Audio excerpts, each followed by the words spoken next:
ഗാസയിൽ വെടിനിർത്തൽ കരാറിന്റെ ആദ്യഘട്ടം പ്രാബല്യത്തിൽ. ഹമാസും ഇസ്രയേലും സമാധാന കരാർ അംഗീകരിച്ചതോടെ വെടിനിർത്തൽ പ്രാബല്യത്തിൽ വന്നു. ബന്ദികളുടെ കൈമാറ്റം തിങ്കളാഴ്ചയോടെ നടക്കുമെന്നും 24 മണിക്കൂറിനുള്ളിൽ ഗാസയിൽ നിന്ന് ഇസ്രയേൽ സൈന്യം പിന്മാറുമെന്നുമാണ് വിവരം.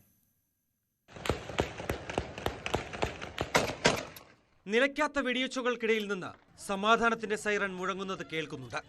2 വർഷം തുടർച്ചയായി കേട്ട നിലവിളികൾ, വംശഹത്യയുടെ ചോരകട്ട പിടിക്കുന്ന അനുഭവങ്ങൾ, ഒരിക്കലും മറക്കാനോ പൊറുക്കാനോ ആകാത്ത നരനായേട്ടിന്റെ യാതനകൾ അനുഭവിച്ചവരാണ് ഗാസയിലെ ജനത. ഇപ്പോൾ കേൾക്കുന്ന ശുഭസൂചനകൾ യാഥാർത്ഥ്യമാകുമെന്ന പ്രതീക്ഷയിൽ ഉള്ളിലെ വേദനകൾ അടക്കി ആഘോഷമാക്കുകയാണ് അവർ.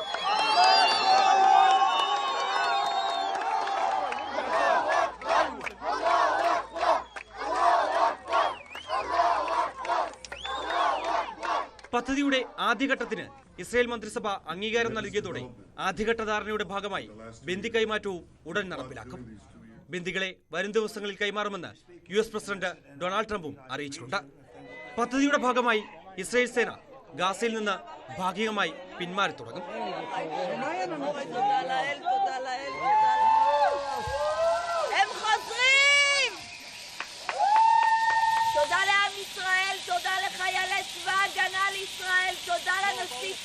ഇസ്രായേൽ മോചിപ്പിക്കുന്ന പലസ്തീൻ തടവുകാരിൽ ജീവപര്യന്തം തടവനുഭവിക്കുന്ന 250 പേരും 2023 ഒക്ടോബർ 7 ശേഷം അറസ്റ്റിലായ 1700 പേരും ഉൾപ്പെടുന്നു.